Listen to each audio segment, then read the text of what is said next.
धन्यवाद छात्रों। आइए आज हम लोग मिलकर प्रजातंत्र की परिभाषा एवं इसके क्या अर्थ हैं इसके बारे में जानकारी प्राप्त करें। छात्रों, वर्तमान काल को आजकल साधारण आदमी का युग कहा जाता है। राजनेता, शासन व्यवस्था, सभी आजकल अपने आप को समाज प्रेमी मानते हैं। सभी अपने आप को समाज की भलाई करता और समाज के द्वारा लोकप्रिय मानते हैं। मानव शक्ति को उन्मुक्त करने के लिए कोई भी विचारवाद इतना प्रबल नहीं है जितना कि प्रजातंत्र। इसलिए आजकल प्रजातंत्र विचारवाद न रहकर यह एक मानव धर्म बन गया है। वर्तमान प्रजातंत्र राज्य प्रधान होता है तथा उसमें अनेक विचारधाराएं पाई जाती हैं, जैसे राष्ट्रीय प्रजातंत्र, जनवादी प्रजातंत्र, पंचायत प्रजातंत्र इत्यादि। जहाँ एक और रॉबर्ट ए डेल जैसे राजनीतिक चिंतन में प्रजातंत्र को लोकप्रिय शासन माना है, वहीं दूसरी ओर लेवेस्टिन जैसे राजनीतिक चिंतकों ने इसे पॉलीक्रेसी कहना पसंद किया है। कुछ अन्य विद्वानों इसे दलीय तंत्र, बहुतंत्र, जनतंत्र आदि कहना पसंद करते हैं। छात्रों, ये हुई प्रजातंत्र की भूमिका। आइए अब हम प्रजातंत्र का अर्थ और एवं इसकी परिभाषाएं के बारे में जानकारी लें। दरअसल प्रजातंत्र शब्द अंग्रेजी के डेमोक्रेसी शब्द से निकला हुआ है। यह अंग्रेजी के डेमोक्रेसी शब्द का हिंदी रूपांतर है। अंग्रेजी का यह डेमोक्रेसी शब्द ग्रीक भाषा के डीमोस और क्रेटिया से बना होता है। डीमोस का अर्थ होता है जनता और क्रेटिया का अर्थ होता है शासन व्यवस्था। इसलिए प्रजातंत्र का अभिप्राय जनता के शासन व्यवस्था से होता है। विभिन्न विद्वानों ने प्रजातंत्र की परिभाषा को विभिन्न प्रकार से परिभाषित करने का कोशिश किया है। ब्राइस के अनुसार प्रजातंत्र का अर्थ ऐसे शासन तंत्र से होता है जिसमें शासन शक्ति किसी एक व्यक्ति और वर्ग विशेष में सीमित न होकर संपूर्ण जनता में स्थित रहती है। हॉल का विचार है कि प्रजातंत्र राजनीतिक संगठन का वह स्वरूप है जिसमें जनता का नियंत्रण रहता है। ऑस्टिन जैसे राजनीतिक चिंतक का मानना है कि प्रजातंत्र वह शासन है जिसमें जनता का अपेक्षाकृत बड़ा भाग शासन करता है। अब्राहम लिंकन ने बड़ा ही सटीक परिभाषा प्रजातंत्र के संबंध में दिया है। उसका कहना है कि प्रजातंत्र जनता का जनता के लिए और जनता द्वारा सरकार निर्मित होता है। कहने का तात्पर्य, प्रजातंत्र के निर्माण में जनता ही भाग लेती है। जनता के हित के लिए ही प्रजातंत्र के अंदर कार्य किए जाते हैं और जनता ही अपने प्रतिनिधियों के माध्यम से शासन कार्य में भाग लेती है। वहीं एक और राजनीतिक विचारक सीले का कहना है कि प्रजातंत्र वह शासन है जिसमें प्रत्येक व्यक्ति का एक भाग होता है। इस प्रकार प्रजातंत्र को लेकर जितने भी विद्वानों ने जिस प्रकार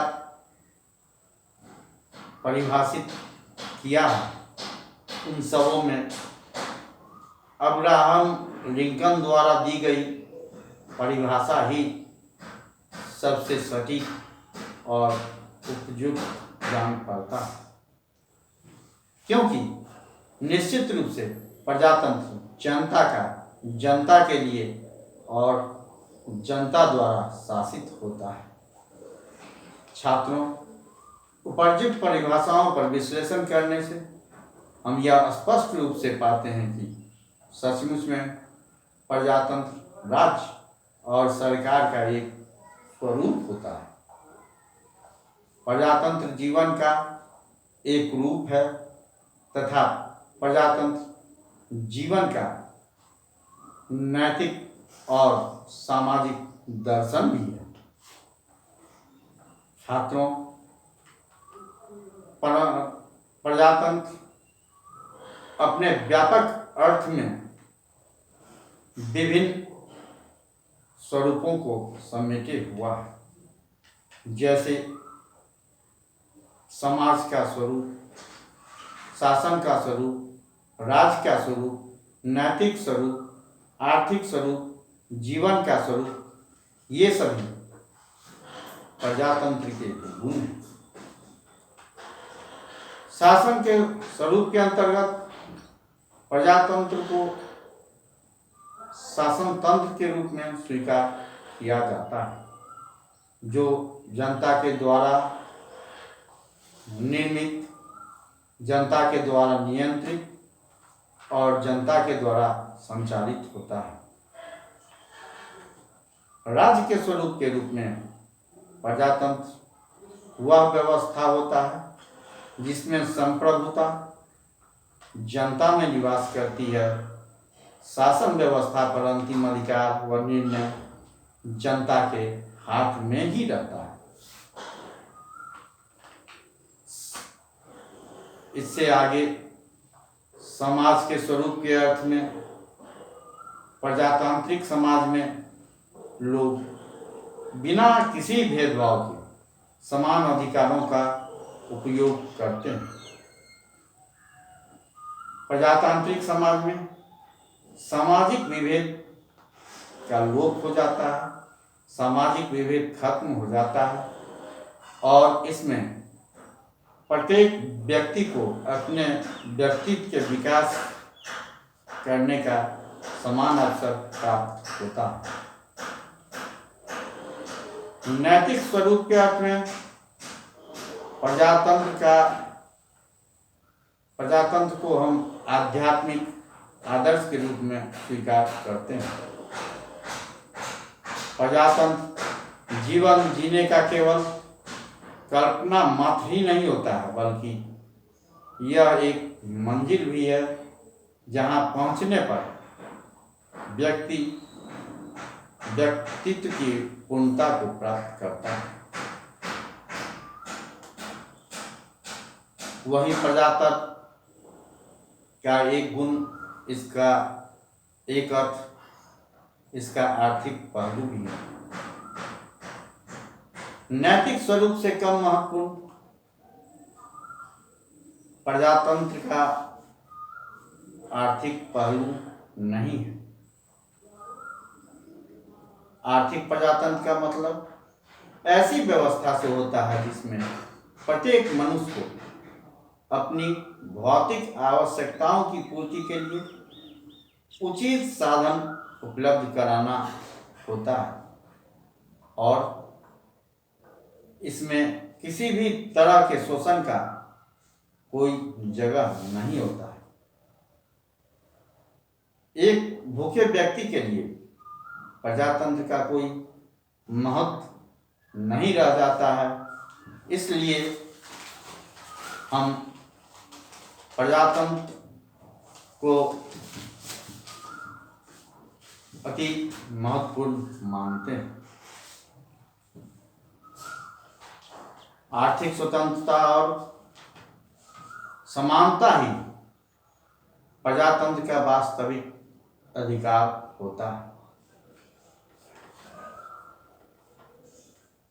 प्रजातंत्र के एक अन्य रूप को हम जीवन के रूप में भी स्वीकार करते हैं। प्रजातंत्र जीवन का एक रूप भी होता है। मनुष्य के व्यक्तित्व का सम्मान तथा उसकी नैतिक और आध्यात्मिक क्षमता में विकास के कारण प्रजातंत्र का विशेष महत्व होता है। जीवन का एक रूप का के अर्थ में व्यक्ति की गरिमा का बढ़ना भी होता है, जिससे व्यक्ति का नैतिक स्तर ऊंचा उठता है। मनुष्य के अंदर सेवा, परोपकार, क्षमा, सहिष्णुता और विरोधी दृष्टिकोण के प्रति आदर भाव का होना भी प्रजातंत्र के विशिष्ट भाव के अंतर्गत आता है। यह भी प्रजातंत्र का एक अर्थ होता है। छात्रों, अभी हम लोगों ने प्रजातंत्र के अर्थ को जिस विभिन्न रूपों में देखा है और इसकी परिभाषा पर प्रकाश डाला है, उससे हम निष्कर्ष के तौर पर कह सकते हैं कि प्रजातंत्र सामाजिक व्यवस्था का सिद्धांत है, जिसमें राजनीतिक और दैनिक व्यवहार के सारे सामाजिक एवं सांस्कृतिक मापदंड समाहित रहते हैं। धन्यवाद छात्रों।